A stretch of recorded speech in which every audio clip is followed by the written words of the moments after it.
Hello, and welcome to the Black and Blue FF Preview, Week 4. Week 3, that was pretty disappointing. Chicago won, Detroit won, Minnesota won, Green Bay, they blew a lead late in the fourth quarter against the Cleveland Browns. Not expected. The Browns are a much better defensive team than people want to give credit for, but still no excuse. Execution is what matters. It's what wins NFL games. It's what wins fantasy football games. All right. So, with that having said, Jordan Love threw for 183, one touchdown, one interception, crucial interception late in the game. Josh Jacobs only had 30 yards rushing. Just wasn't a good day. Matthew Golden busted out. He had 4 receptions, 52 yards. Look for more for him, but we'll talk about that later. Rashawn Gary had 2 sacks. Quay Walker had 14 tackles. Xavier McKinney had an interception and 6 tackles. It was a great IDP performance. Just wasn't enough there at the end. It's about how you close a game, not how you start a game. All those cliches we hear. But looking at it, this week, the Green Bay Packers return to their home away from home. Yes, Arlington, Texas, AT&T Stadium, baby. We are 6-0 in Jerry World. We've won a Super Bowl. We've won multiple playoff games. Who can forget the tight end catch right along the sidelines? Cook, I believe. Boom, Rodgers right there. We've had a lot of great memories. Me personally, I was at the Matt Flynn game 2013. Largest comeback in Packers history, man. It was a great honor to be there, sat next to a dad, Cowboy fan, son, Packer fan. Reminded me of being a youth so much. The dad was just wearing out the kid the whole first half, just giving him grief, man. We were down. It was terrible first half.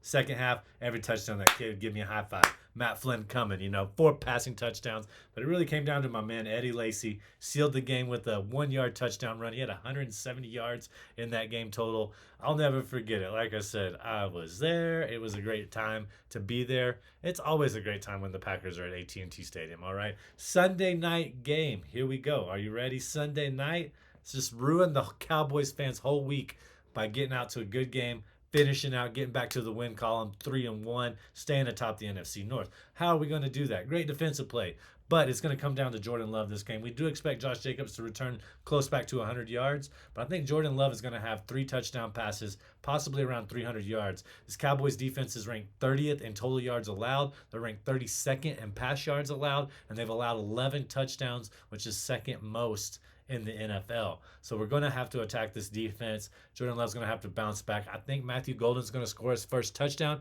University of Texas Longhorn guy, coming back to Texas. Like I said, Packers home away from home. I think this is an excellent opportunity. Look at Golden to get a touchdown. And if you're using one and done leagues where you play a player once, look at Golden this week. I think he's going to have a great week. Kraft, let's hope he's getting back to healthy. He caught some passes, but he really didn't look himself. Jacobs should get back to normal. And we should stymie that offense of the Cowboys without CeeDee Lamb. Williams might be able to run a little bit. He might have a good game, but overall, we're expecting a big win from the Packers. Take the spread, take the Packers to win. This is our home away from home where we won our last Super Bowl. How can it not be, But, as much as I'm excited about the Packers, the rest of the NFC North is doing well. So to tell us about the Chicago Bears, here's Andy. The Bears are back. Everybody's talking about it. You know it. I know it. It is well understood. Nobody has ever been as back as the Bears are right now at 1-2. How about NFC Offensive Player of the Week, Caleb Williams with the 4 touchdowns against Dallas, almost 300 passing yards on the day. Okay, it's just Dallas. I get it. This is not a particularly challenging defense, but I will say this is one of the hurdles that we need an ascending young quarterback to be able to actually clear. If you give them a fantastic matchup, an exploitable matchup, can they actually do the thing? And Caleb did the thing. I think that's great. There's plenty of quarterbacks right now who, I don't know, you give Cam Ward a matchup with the Cowboys right now.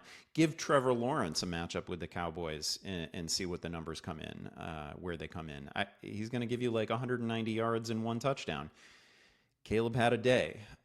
We really needed to see it. It was great. And they've got the Raiders up next ahead of the bye. This is a winnable game. Ben Johnson, clearly in his initial comments to reporters to begin the week, was a little bit miffed that the Bears are an underdog on the road at Vegas. So he's got an edge to him. Caleb coming off a good game. Nobody can keep Rome Odunze out of the end zone.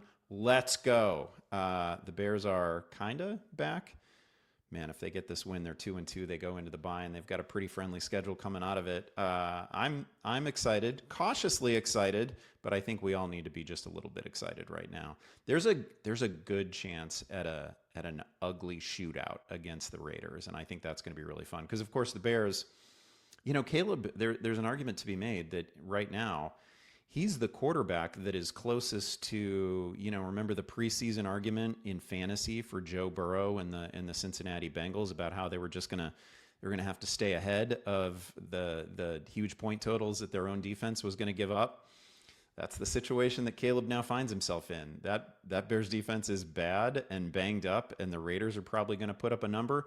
So if the Bears are going to get this win, they might have to get to 30 again. I'm excited about it both from a fantasy perspective and a real life perspective because Caleb is coming off about the best game he's ever played. Great game by Andy's Bears last week. Lions had a really good game too. They upset the favored Ravens.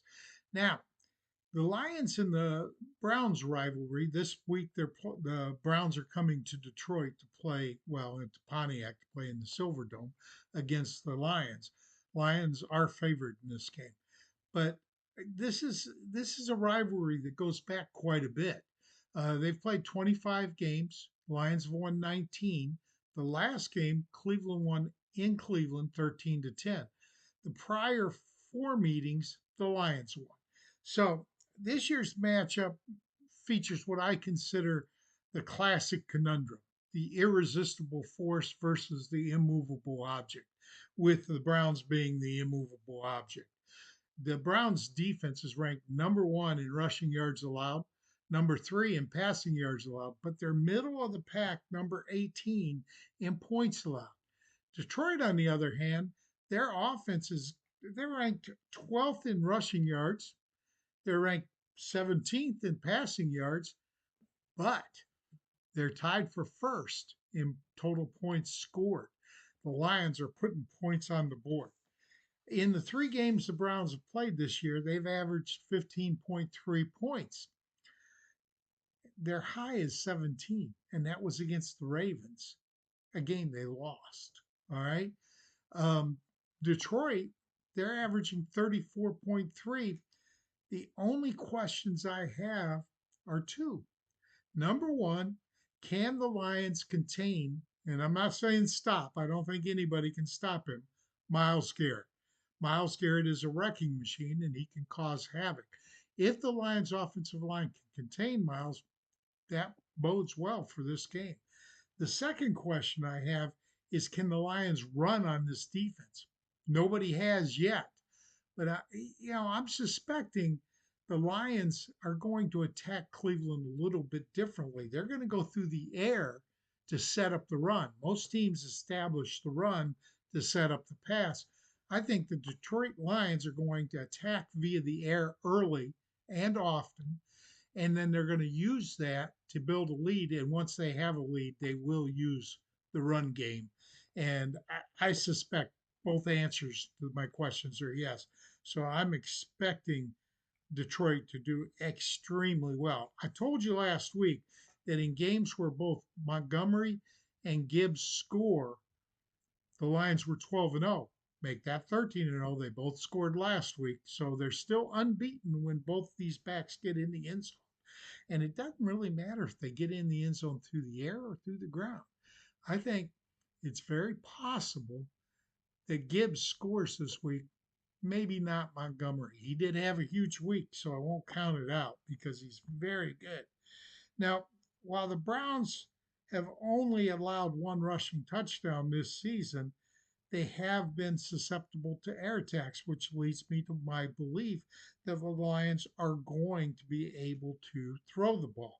Opposing quarterbacks have completed 66% of their passes against the Browns. The Ravens scored 4 passing touchdowns against the Browns. Goff is averaging 77.9% completion rate. That's almost 80%.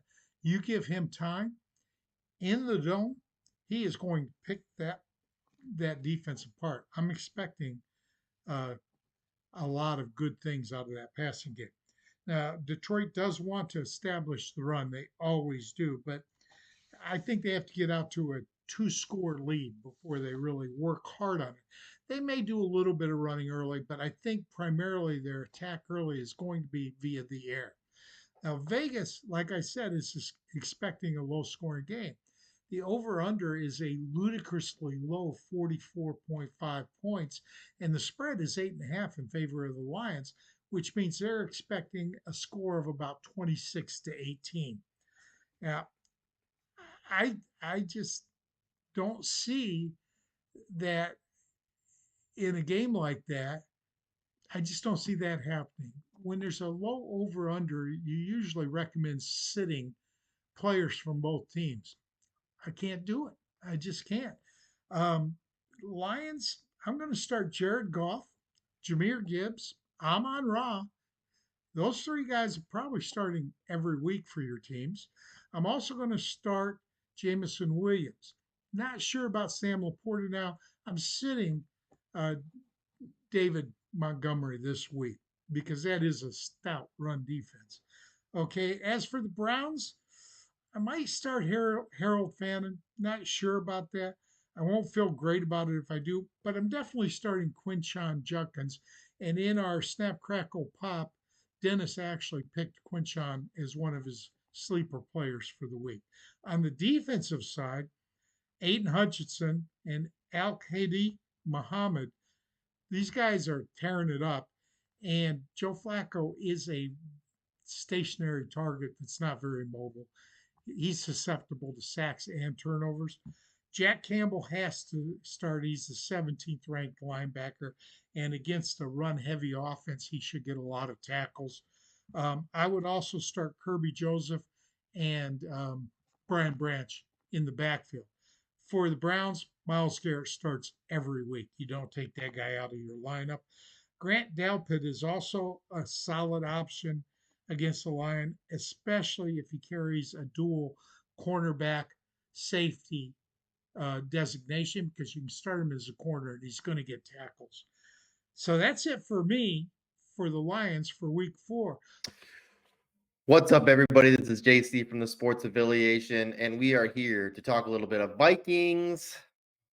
Let's get back to last week. Okay, on last week's show, I was a bit mopey over the absolute crushing of the offensive line and an injury to JJ McCarthy.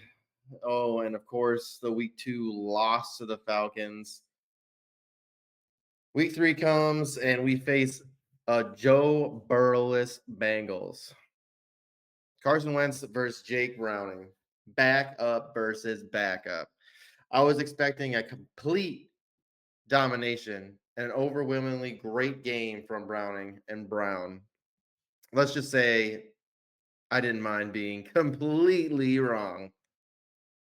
Final score, Vikings 48, Bengals 10. Let's go. Let's get into this recap real quick, all right? Offense, obviously Carson Wentz got the start with JJ McCarthy being injured.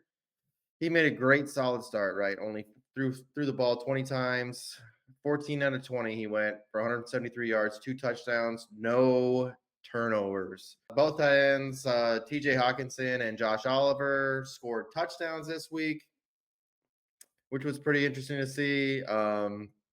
Jordan Mason absolutely dominated in the bell cow role without Aaron Jones. He went for 116 yards and 2 touchdowns, so he had an absolute big week.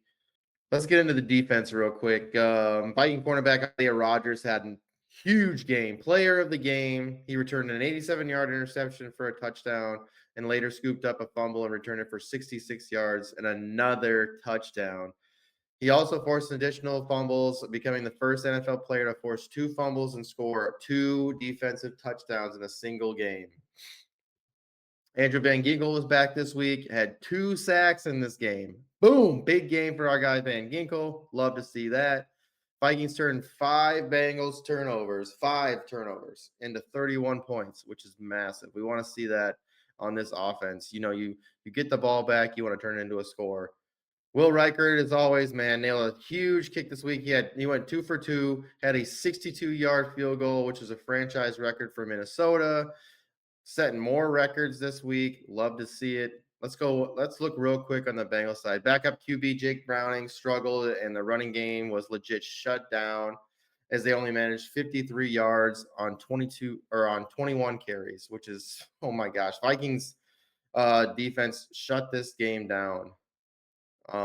We're just gonna have to keep depending on this defense week after week to keep us in these games, and they have shown us that they can. Here's a little fun fact too. This 38-point loss is now the worst defeat in Bengals franchise history, thanks to the best football team in the NFC North, the Minnesota Vikings. Let's go, baby. And on that note, let's hop into week 4. All right. The Vikings are headed to Dublin, Ireland to face the 2-1 Steelers. And guess who is back? Yes, Jordan Addison. My man is back after a 3-week suspension. Finally, a fresh face. Addison should bring a big jolt into this team. Wentz having another target on the field should help him be even more confident in this Vikings offense. Once again, I can see another big week for Brian Flores' defense, along with kicker Will Reichard. Let's also take a shot on Justin Jefferson getting in the end zone. All right. Let's go with a anytime touchdown for Justin Jefferson at plus 145. That's going to be my bet this week. You can also take Will Reichard at plus 2 field goals. You can put parlay those two together if you want to and make even more money. I think those two smash together. Over under on this game is 40.5. For the final score prediction, I'm going to go Vikings 27, Steelers 17. So clearly I'm taking the over.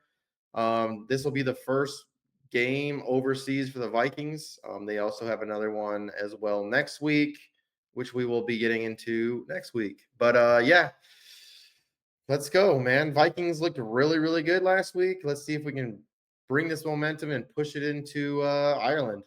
We're going to be up early. 8 a.m. is the start here in Minnesota for the Vikings game over in Ireland. So, I'm going to be watching it. But yeah, let's go Vikings. Anyways, thanks for watching the Black and Blue Fantasy Football Preview Show. This has been an absolute blast getting to do this with Iggy and Greg Kellogg and Andy Berhens. Man, it's been an absolute blast. I am thankful for getting to do this. But yeah, make sure you make sure you subscribe to the YouTube page. Also, make sure you check out the website, sportsaffiliation.com. Yeah, get subscribed. We appreciate y'all coming out. See y'all next week. Let's go Vikes.